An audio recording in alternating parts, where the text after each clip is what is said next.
지금 정부가 운영하고 있는 웹사이트에 한번 들어가 보시기 바랍니다. 여러분이 필요로 하는 다양한 정보를 상세하게 볼 수가 있습니다. 진정한 청년 정신은 실패를 두려워하지 않는 용기와 담대한 도전 정신이라고 할 수 있습니다. 지금이야말로 청년 여러분이 청년 정신을 발휘해야 할 때입니다.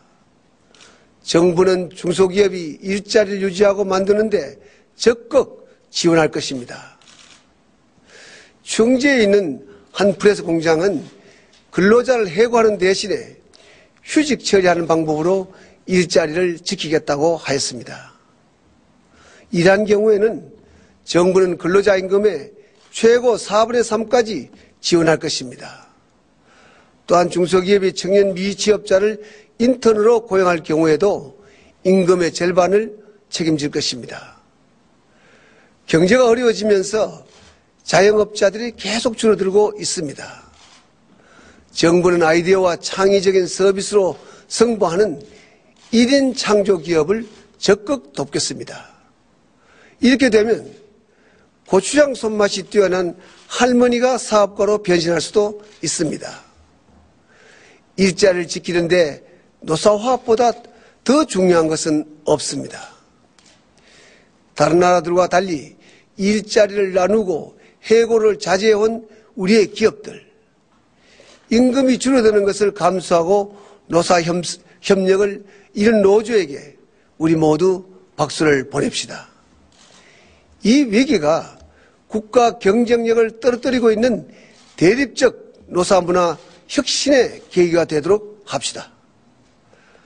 특히 대기업은 자발적인 투명 경영을 통해서 근로자와 시민사회로부터 신뢰를 얻어야 합니다. 이러한 자기혁신의 노력을 전제로 정부는 시장 친화적인 정책을 계속 지속해 나갈 것입니다.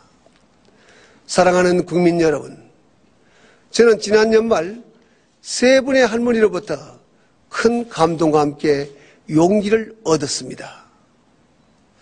가락동 시장에서 만난 노점상 박부자 할머니는 버스비가 아까워 1시간 거리를 매일 걸어다니고 매일 밤을 꼬박 새워가며 시장에서 일해 하루 2만 원 남짓 번다고 했습니다. 제가 힘드시죠라고 위로하자 그 할머니는 모두가 힘든데 누구 탓을 하겠습니까? 하면서 매일 아침 나라와 대통령을 위해 기도한다고 오히려 저를 위로했습니다. 하루 3끼를 걱정하며 사는 이 할머니도 자신보다 나라를 더 걱정하는구나 하는 생각에 저는 콧잔등이 시큰해졌습니다. 그로부터 저는 열흘 후쯤 시애틀에 산다는 83세 교포 할머니로부터 소포를 받았습니다. 제가 박부자 할머니에게 20년간 쓰던 목도리를 벗어주었다는 기사를 보고 그날부터 꼬박 며칠 동안 목도리를 손수 짜서 붙인다는 것이었습니다. 그 정성이 너무 고마웠고 정말 따뜻하게 느껴졌습니다. 며칠 전이었습니다. 연말 중소기업들이 모였다고 해서 애로사항도 들을 겸 예고 없이 돼지갈비집에 들렸었는데 30년 동안 한자리에 장사했다는 그 주인 할머니가 이런 말씀을 하셨습니다. 나라가 어려워지면 말이 많고 남 탓을 많이 하는데 다 소용없고 각자 자기 맡은 위치에서 자기 맡은 일을 잘해야 그래야 나라가 잘 된다고 하시면서 나도 손님은 줄어들었지만 금년에 열심히 해서 우리 식구들을 먹여 살리겠다고 하였습니다. 그 자리에 모였던 우리 중소기업인들이 모두가 숙연해졌습니다. 나는 이런 분들이 살고 있는 나라의 대통령이라는 것이 한없이 자랑스럽고 또한 고마웠습니다. 이 세 분 할머니의 말 한마디 정감 어린 행동이 제게 얼마나 큰 힘이 되었는지 모릅니다. 그렇습니다. 어려울 때일수록 우리에게 필요한 것은 서로를 위하는 따뜻함입니다. 정부도 국민 한 사람 한 사람을 보살피는 따뜻한 국정을 펼치겠습니다. 민생을 돌보고 서민의 삶이 위협받지 않도록 최선을 다할 것입니다. 국민 여러분의 살림살이에서 걱정스러운 일이 무엇이겠습니까? 가계대출 이자와 교육비 부담, 그리고 갑자기 직장을 잃지 않을까 하는 걱정이라는 것 저 잘 알고 있습니다. 지난해 한국은행은 기준금리를 대폭적으로 내렸습니다.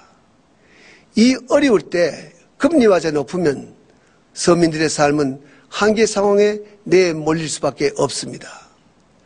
가계와 중소기업의 금리 부담이 완화되고 불법 추심이 건절될 수 있도록 최선을 다하겠습니다. 아울러 금년부터 근로장려세제를 도입해서 일하는 저소득층에게 최대 월 120만 원까지 지원할 것입니다. 정부가 출범하자마자 가장 먼저 한 일 중에 하나가 저소득층의 대학 등록금을 지원하는 일이었습니다. 금년에는 이를 더 확대할 것입니다. 돈 없어서 공부 못하는 사람은 없도록 하겠다는 것이 제 확고한 신념입니다. 글씨가 학생도 없도록 하겠습니다. 경제 위기로 갑작스럽게 위기에 빠진 가정을 돕기 위한 사회 안전망도 대폭 확충하겠습니다. 직장을 잃거나 휴업, 폐업을 했을 경우에 국가가 6개월간 생계비와 의료비를 책임지는 위기 가구 긴급 지원 제도를 마련했습니다. 전국 어디서나 여러분들이 129를 누르면 위기에 처한 가정을 찾아가서 보호하는 체계를 갖추도록 했습니다. 따뜻한 사회는 정부의 정책으로만 될 수는 없습니다.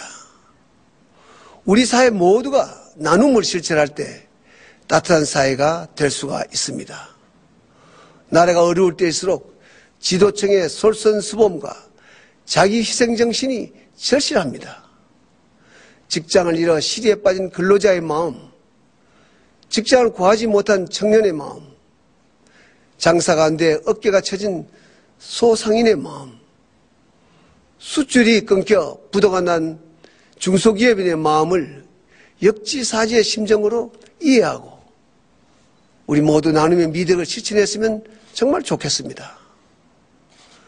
지도층의 헌신과 솔선수범이야말로 국민을 하나로 통합하는 원천이자 위기를 극복하는 게 큰 힘이 될 것입니다. 또한 위기 때 가족보다 더 강한 버팀목은 없습니다. 저도 지금껏 살면서 온갖 난관을 겪었지만 그때마다 가족이 가장 큰 힘이 되었습니다. 우리의 삶에서 가장 아름다운 추억이 쌓이는 곳은 역시 가족입니다. 따뜻한 가족, 따뜻한 이웃이 있는 한 우리는 이 어려움을 헤쳐나갈 수가 있을 것입니다. 존경하는 국민 여러분, 이명박 정부는 역사상 처음으로 불법 대선 자금을 절연하고 탄생한 정권입니다. 이 역사적 의미를 되새기면서 저는 부패와 비리에 대해서 단호히 처리할 것임을 다시 한번 분명히 밝히고 싶습니다. 공직사회를 비롯해 우리 사회 모든 분야의 부정과 비리를 제거하겠습니다. 또한 서민을 괴롭히는 폭력이나 범죄에 대해서는 끝까지 추적하여 엄단할 것입니다. 법치를 바로 세워 선진 인류 국가로 가는 기반을 다질 것입니다. 법치와 함께 꼭 필요한 것은 우리 사회의 도덕과 윤리 수준을 끌어올릴 수 있는 강력한 의식 개혁입니다. 도덕은 강한 나라를 만드는 뿌리입니다. 학교 교육에서 정직과 신뢰, 투명성과 공정성을 가르치는 인성교육을 강화하겠습니다. 종교계에서도 또한 시민사회와 언론도 깨끗한 사회를 만들기 위한 도덕개혁에 적극 나서주시길 기대합니다. 이명박 정부 출범부터 추진해온 규제개혁과 공기업 선진화, 교육개혁은 어떤 어려움이 있어도 반드시 이루어낼 것입니다. 규제개혁은 경제 살리기의 핵심 과제입니다.